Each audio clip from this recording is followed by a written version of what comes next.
Assalamualaikum warahmatullahi wabarakatuh. Hai, perkenalkan nama saya Maritza Lasna Aruna dari kelas 10 IPS 3 nomor absen 21 sekolah di SMA Negeri 1 Wonosari. Nah, di video ini saya akan menjelaskan materi tentang hakikat ilmu kimia. Simak videonya ya, dan jangan lupa belajar itu menyenangkan. Hai teman-teman, di video ini saya akan membahas tentang hakikat ilmu kimia. Apa sih ilmu kimia itu? Ilmu kimia berasal dari bahasa Arab, yaitu alkimia, yang artinya perubahan materi. Ilmu kimia adalah ilmu yang mempelajari tentang susunan, struktur, sifat, perubahan, serta energi yang menyertai perubahan suatu zat atau materi. Nah, zat atau materi itu sendiri adalah segala sesuatu yang menempati ruang dan mempunyai massa. Selanjutnya, kita membahas tentang ruang lingkup ilmu kimia. Sebenarnya ilmu kimia itu ilmu yang mempelajari tentang apa aja sih? Nah, ilmu kimia adalah ilmu yang mempelajari tentang satu, susunan materi. Susunan materi mencakup komponen-komponen pembentuk materi dan perbandingan tiap komponen tersebut. Kedua, struktur materi. Struktur materi mencakup struktur partikel-partikel penyusun suatu materi atau menggambarkan bagaimana atom-atom penyusun materi tersebut saling berikatan. Ketiga, sifat materi. Sifat materi mencakup sifat fisik dan sifat kimia. Keempat, perubahan materi. Perubahan materi meliputi perubahan fisik atau fisika dan perubahan kimia. Kelima, energi yang menyertai perubahan materi. Energi yang menyertai perubahan materi menyangkut banyaknya energi yang menyertai sejumlah materi dan asal-usul energi itu. Manfaat mempelajari ilmu kimia.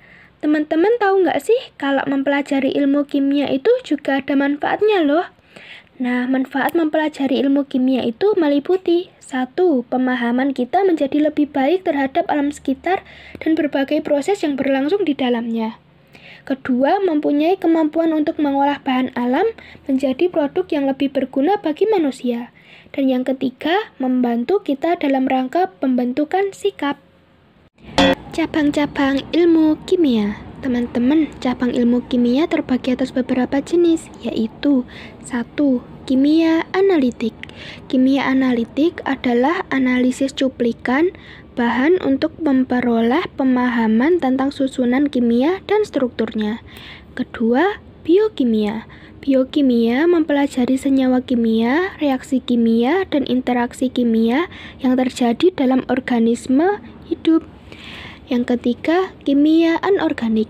Kimia anorganik mengkaji sifat-sifat dan reaksi senyawa anorganik. Keempat, kimia organik. Kimia organik mengkaji struktur, sifat, komposisi, mekanisme, dan reaksi senyawa organik. Yang kelima, kimia fisik. Kimia fisik mengkaji dasar fisik sistem dan proses kimia, khususnya energetika dan dinamika sistem dan proses tersebut. Keenam, kimia teori.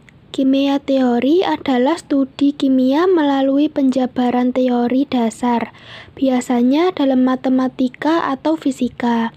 Ketujuh, kimia nuklir. Kimia nuklir mengkaji bagaimana partikel subatom bergabung dan membentuk inti. Keselamatan kerja di laboratorium. Laboratorium adalah suatu tempat bagi seorang praktikan untuk melakukan percobaan.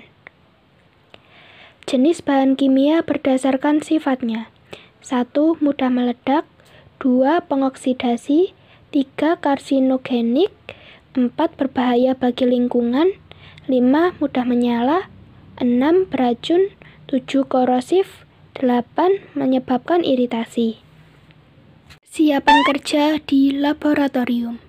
1. Merencanakan percobaan yang akan dilakukan sebelum memulai praktikum.